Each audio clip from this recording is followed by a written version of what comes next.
నమః. శివాయ గురవే నమః. భగవద్బంధువులందరికీ కూడా మన గాయత్రి జ్యోతిష కేంద్ర ఈ టర్మ్ 4 సందర్భంగా శుభాభినందనలు. అందరికీ తెలియజేసేటువంటి ముఖ్య విషయం ఏంటంటే, మన గాయత్రి జ్యోతిష కేంద్రం ప్రారంభం చేసి 5 సంవత్సరాలు పూర్తయింది. ఈ 5 సంవత్సరాల్లో కేవలం జ్యోతిష కేంద్రం అంటే కేవలం ఒక వృత్తిపరంగా జ్యోతిష్యాలు చెప్పడానికి, లేదా అంటే మన వృత్తిపరంగా ఒక పురోహితుల చేసేటువంటి కార్యక్రమం జ్యోతిష కేంద్రంగా పెట్టుకుంటారు అని అందరి భావన. కానీ నాకు ఒక వినూత్నమైన ఆలోచన వచ్చింది. జ్యోతిష కేంద్రం అని అంటే మనం పెట్టినటువంటి ఒక సంస్థ, దానిని నిజంగా మన ఆధ్యాత్మికని, ఎందుకంటే ధర్మరక్షణ చేయడంలో ముఖ్య పాత్ర వహించాల్సింది పురోహితులే. ఈ ప్రస్తుత సమాజంలో బ్రాహ్మణులు అలాంటి బాధ్యత తీసుకోకపోవడం వల్లనే మనం ఇలాంటి పరిస్థితి వచ్చింది. ఇలాంటి మనకి సంబంధించిన ప్రశ్నల్ని మనం ఇలా క్వశ్చన్లుగా క్విజ్ రూపంలో పెట్టుకోవాల్సి వచ్చింది. కానీ దీనికి నిజంగా విరుద్ధంగా దీనిని మార్చాలి అనే ఒక ఆలోచనతో, మా గురువు గారి యొక్క అనుగ్రహంతో, ఆయన యొక్క ఆశీస్సులతో నేను ఈ గాయత్రి జ్యోతిష కేంద్రాన్ని సేవా కేంద్రంగా కూడా మార్చాలని ప్రయత్నం చేశాను. అలాగే అందులో భాగంగానే దాని ద్వారా అనేక కార్యక్రమాలు చేయడం, ఇలా టర్మ్ వైజ్గా, అంటే ప్రతిదీ మనం జనాల్లోకి వెళ్ళి చేయలేం. ప్రస్తుత కాలం ఏంటంటే ఆన్లైన్ అందరికీ అలవాటు అయిపోయింది. ఇంట్లో కూర్చొని కూడా మన యొక్క నాలెడ్జ్ని పెంచుకోవడం ఎలా అనే ఒక ఆలోచనతో ఈ టర్మ్ వైజ్గా టర్మ్ 1, టర్మ్ 2, టర్మ్ 3, ఇప్పుడు టర్మ్ 4 పూర్తయింది. అలా టర్మ్కి 50 ప్రశ్నలు, 60 ప్రశ్నలు, అలా 4కి వచ్చేసరికి 80 ప్రశ్నలుగా మనం ఈ వాట్సాప్ గ్రూప్లో క్విజ్ రూపంలో ఇవ్వడం జరుగుతుంది. రోజుకు ఒక ప్రశ్న. అలా ప్రశ్నలు ఎలా ఉండాలి అంటే ఏదో సరదాగా పెట్టినట్టుగా కాకుండా, అందరికీ తెలిసే ప్రశ్నలు కాకుండా, ఖచ్చితంగా ఒక ప్రశ్న పెట్టడం ద్వారా దాని వలన కొంత విషయాన్ని మనం తెలుసుకోగలం అని ఒక ఆలోచన చేసి ఆ ప్రశ్నలు తయారు చేయడం, ఇలా టర్ముల వైజ్గా పెట్టి వాటికి ప్రోత్సాహకరంగా బహుమతులు. ఎందుకంటే ప్రస్తుత కాలంలో ఉట్టిగా ప్రయత్నం చేయండి ఎవరు చేయరండి, పోటీ ఉండాలి. పక్కవాడికి మనకి పోటీ ఉంటేనే సమాజంలో ముందుకెళ్ళగలుగుతాం, అది ఏ రంగంలో అయినా సరే. అలాగే ఇలాంటి రంగంలో కూడా నాలెడ్జ్ని పెంచుకునే విషయంలో కూడా పక్కవాడితో పోటీ పడాలంటే ఖచ్చితంగా దానికి ఏదో ఒక గమ్యం అనేది ఉండాలి. అందుకోసమే ఈ ప్రథమ, ద్వితీయ, తృతీయ విజేతలు పెట్టడం, వారికి ప్రోత్సాహకరంగా సర్టిఫికెట్లు ఇవ్వడం, మన జ్యోతిష కేంద్రం నుంచి ఇలాంటి కార్యక్రమాలు చేస్తున్నాం. దీనిని ప్రశంసించే వాళ్ళు ఉన్నారు, విమర్శించే వాళ్ళు ఉన్నారు. జ్యోతిష కేంద్రం అంటే ఆయనకి ఎందుకు ఇలాంటి కార్యక్రమాలు, ఆ సమాజంలో అందరిలో ఏదో ఇలాంటి కార్యక్రమాలు అవసరమా, ఇది ఎక్కడా లేదు కదా అని అనుకునే వాళ్ళు ఉంటారండి. అలా ఎవరు చేయలేదు కాబట్టి తెలియదు, కానీ చేసేవాళ్ళు 3 మంది ఉన్నారండి, మనకు తెలియదు అంతే. బయట ప్రాంతాల్లో అత్యంత అద్భుతంగా మనకి బ్రాహ్మణే పురోహితులే సమాజంలోకి వచ్చి నడుపు బిగించి ఎన్నో కార్యక్రమాలు చేసే వాళ్ళు ఉన్నారు. RSS తరఫున కానీ, హిందూ సంస్థల ప్రకారంగా కానీ, రాజకీయ పరంగా కూడా చాలా మంది ఉన్నారు. కానీ అలాంటి ప్రయత్నాల్లో మనం చేసేది చాలా తక్కువ, ఒక 1% అనుకోవచ్చు. మన చేతనైనందుకు మనం చేస్తున్నాం. దీనిని భవిష్యత్తులో ఇంకా ముందుకు తీసుకెళ్ళాలి. ఇలా టర్మల్ వైజ్ గా పెట్టి ఇంకా మరింత విషయ పరిజ్ఞానాన్ని పెంపొందించాలని నా యొక్క ప్రయత్నం, నా ఆలోచన, నా లక్ష్యం కూడా అదే. ఎందుకంటే నేను మాత్రమే నేర్చుకోవడం కాదు, నాతో పాటు 10 మందికి విషయాన్ని నేర్పించాలి అనే తత్వం నాకు. అది ఎలాంటిదైనా సరే సమాజంలో హిందూ బంధువులందరూ కూడా ప్రతినిత్యం నిత్య విద్యార్థులుగా ఉండాలనేది నా తపన. ఎందుకంటే నిన్న ఒక తప్పు చేసామంటే ఈ రోజు ఆ తప్పు చేయకుండా ఉండడమే మనిషిగా పుట్టినందుకు మన బాధ్యత. ఎందుకంటే నిన్నటికి ఈ రోజుకి తేడా ఉండాలి. నిత్య విద్యార్థిగా ఉంటూ నిన్నటి కంటే ఈ రోజు కొత్త విషయాన్ని తెలుసుకోగలిగినప్పుడే మన యొక్క జన్మకి, మన మానవ జన్మకు ఒక సార్థకత ఉంటుంది. కాబట్టి అలాంటి ప్రయత్నంలో భాగంగానే ఈ క్విజ్ పోటీలు కూడా భవిష్యత్తులో దీనిని ఇంకా విస్తరింపజేసేలాగా ప్రయత్నం చేస్తున్నాను. అంటే లైవ్ క్విజ్ పెట్టి ఒక 200-300 మందితో బయట ప్రాంతాల నుంచి కూడా వచ్చే విధంగా ప్రయత్నం చేస్తున్నాను. ఇలాంటి మన హిందూ బంధువులు మనం చేసే ప్రయత్నానికి మన హిందువులు అందరూ కూడా చేయకపోతే ఎలాంటి, ఎప్పుడైనా గుర్తుపెట్టుకోండి, నినాదం ఒకటి ఉంది, గడప లోపలే కులం, గడప బయట మనందరూ హిందువులమే, హిందువులందరూ నా బంధువులే అనేటువంటి నినాదంతో నేను సమాజంలోకి వెళ్తూ ఉంటాను. కాబట్టి భవిష్యత్తులో హిందువులందరూ కూడా ఇలాంటి కార్యక్రమాలకు సహకరించండి. మీకు మీ సమయాన్ని మాత్రం ఇవ్వలేదు, ఇక్కడ మీ యొక్క ధనం కానీ లేకపోతే మీ యొక్క శ్రమని కానీ అడగట్లా, కేవలం మీ సమయాన్ని ఇచ్చి ఇలాంటి కార్యక్రమాలకి మరి ముందు కూడా ఇంకా ఎన్నో అద్భుతమైన కార్యక్రమాలు చేయాలని సంకల్పం ఉంది మా యొక్క మేనిఫెస్టోలో. కాబట్టి అలాంటి వాటన్ని కూడా సహకరిస్తారని కోరుకుంటూ, ఇప్పటిదాకా సహకరించిన వారికి, దీంట్లో నిరంతరం ప్రయత్నం చేస్తూ తప్పైనా రైట్ అయినా ప్రయత్నం చేస్తున్న అందరికీ కూడా నా యొక్క హృదయపూర్వక ధన్యవాదాలండి.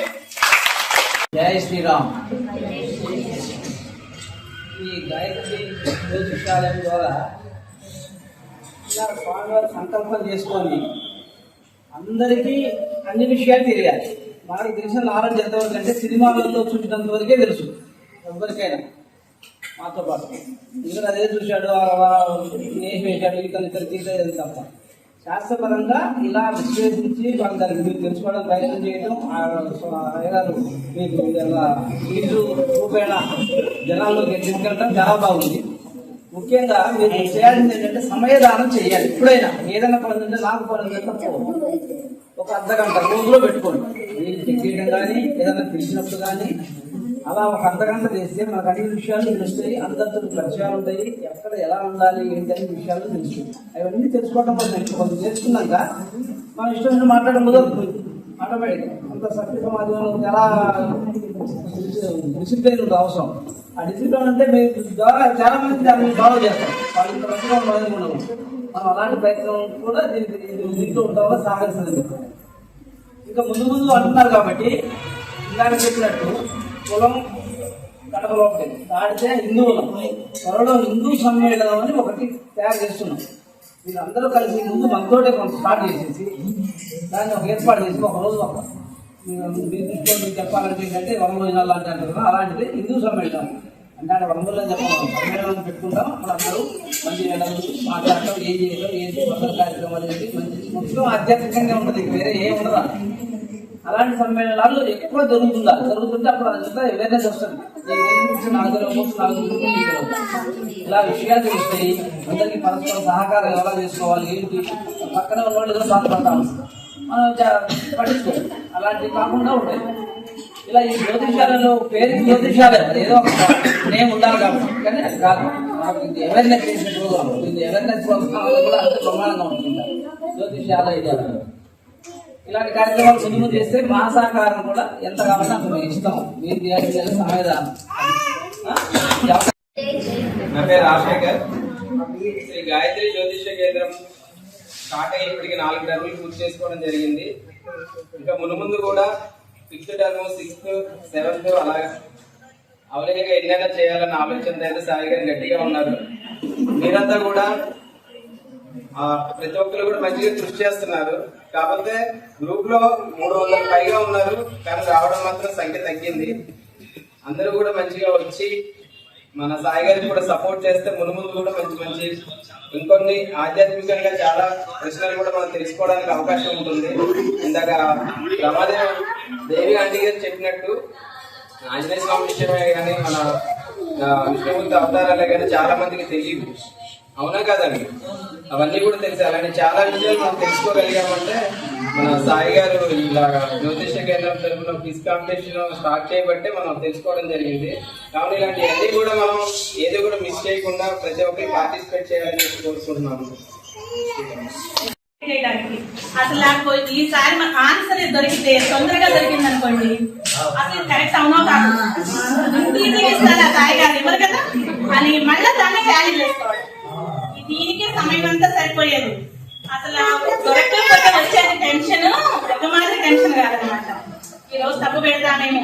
ఈసారి మాత్రం మొత్తం 80 క్వశ్చన్లు అటెండ్ చేశాను నేను. లాస్ట్ టైం కొన్ని మిస్ అయ్యాను, కానీ ఈసారి అసలు మిస్ అవ్వలేదు. ఒక్కరోజు కూడా ప్రతి రోజు కూడా అటెండ్ చేశానండి. దీనివల్ల నేను చాలా తెలుసుకున్నాను. మనం అనుకుంటాము మనకే అన్ని తెలుసు అని, కానీ మనకి తెలియని విషయాలు, మనం నేర్చుకోవాల్సిన విషయాలు చాలా ఉంటాయి. ఎందుకంటే ప్రతి ఒక్కరం కూడా విద్యార్థులు లాంటి వాళ్ళమే, ప్రతిరోజు నేర్చుకోవాల్సిన వాళ్ళమే, చదవాల్సిన వాళ్ళమే. నేను నేర్చుకున్నది ఏంటంటే మనందరం అవతారాల గురించి చెప్పుకున్నప్పుడు అంటే 10 అవతారాలు అనుకునేవాళ్ళం. దాని మీద క్వశ్చన్ వచ్చినప్పుడు నేను అవన్నీ వెతికితే అసలు అవతారాలు మీ అందరికీ తెలిసే ఉండుండొచ్చు, నెతుకుంటారు మీరు అందరూ. అంటే నేను నేర్చుకున్నది నేను మీకు చెప్తున్నానండి, వేరే కనుకోవద్దు. అవతారాలు మామూలు 10 కాదు ఏంటి ఇంకా ఉన్నాయి అని చెప్పానంటే 22 అవతారాలు 22 అవతారాలు ఉన్నాయని నేర్చుకున్నాను. అలాగే మనము ఆంజనేయ స్వామి గురించి అండి ప్రైజ్లు ఇవన్నీ ప్రోగ్రామ్ అంటే మనకి రాగలిగే వాళ్ళమా? అసలు లేదు. అంటే చదివే వాళ్ళమా? అసలు చదవట్లేదు. అంతేందుకండి మా హస్బెండ్ ఇప్పుడు 5 సంవత్సరాలు మాలేస్తుంది. 48 రోజులు పూజ దీక్ష చేయాలి అనేది మాకు ఇంతవరకు తెలియదు. ఎప్పుడు 40 రోజులు వేసేవాళ్ళు, 42 రోజుకి ఇరుముడి కట్టుకొని వెళ్ళిపోయేవాళ్ళు. కానీ అయ్యగారు ఒక రోజు గుడికి వెళ్తారు. ఇక్కడ అయ్యగారు చెప్పారండి, ఎన్ని రోజులు చేస్తున్నావు అని. 41 రోజులే కదండి అనేసి అన్నారు. లేదు 48 రోజులు చేయాలి అంటే మాసాలు, తిథులు, నవగ్రహాలు ఇవన్నీ లెక్క చెప్పారంట. సగం అర్థమైతే సగం అర్థం కాలేదు మా సార్కి. కాకపోతే ఏంటి అయ్యగారు చెప్పారు అంటే 100% అందులో నిజం ఉంటుంది అనేసి మేము అనుకున్నాము. తర్వాత ఇంకో గురువు గారిని అలా కనుక్కున్నారు. అతను చెప్పింది కూడా అదే. ఖచ్చితంగా 48 రోజులు దీక్ష చేయాలి, 48వ రోజు ఇరుముడి కట్టుకోవాలి. అది నేనే అదే అండి. కానీ ఇలాంటిది మనం చేయాలనే సంకల్పం మనకు తెలుసు. కానీ మనకు తెలియకుండా మనం చేసిన తప్పులు కూడా ఇలా ఉంది. కానీ ఇంత ముందుకు వచ్చి మనకు స్వచ్ఛందంగా చెప్పడం అనేది నిజంగా గ్రేట్ అండి. మనం తెలుసుకుంటున్నాం కదా, అయ్యారు ఇలా తెలిసినారు, అలా ఇస్తున్నారు, ఇలా మాట్లాడిన వాళ్ళు కూడా ఉన్నారండి. నెగిటివ్ వాళ్ళు ఎప్పుడు వెనక ఉండే మాట్లాడతారు, వాళ్ళు నిలబడి దగ్గరే ఉంటారు, మనం ముందుకు వెళ్తాము. కాకపోతే అసలు ఇంత తక్కువ రావడం అనేది నాకు బాధేసిందండి ఈ రోజు జనాలు. ఎందుకంటే ఒక అరగంట కేటాయించుకొని వస్తే బాగుండేది. టర్మ్ 3, టర్మ్ 2కి చూసిన వాళ్ళు, ఈ రోజు చూసిన వాళ్ళు చాలా తక్కువ ఉన్నారండి. మనకి పనులు అనేవి ఎప్పుడు ఉంటాయి, ఉండకుండా ఎప్పుడు ఉండవు. మార్నింగ్ నుంచి మొదలు పెడితే ఈవినింగ్ వరకు ఏదో ఒకటి చేస్తానే ఉంటాం. కానీ వచ్చి ఇంత ఖర్చు పెట్టుకొని ఇంత చేయడం మనకు ఐదరికి అవసరం లేదు. కానీ చేసేదంటే మనం ఎక్కడ అర్థం చేసుకుంటున్నాం?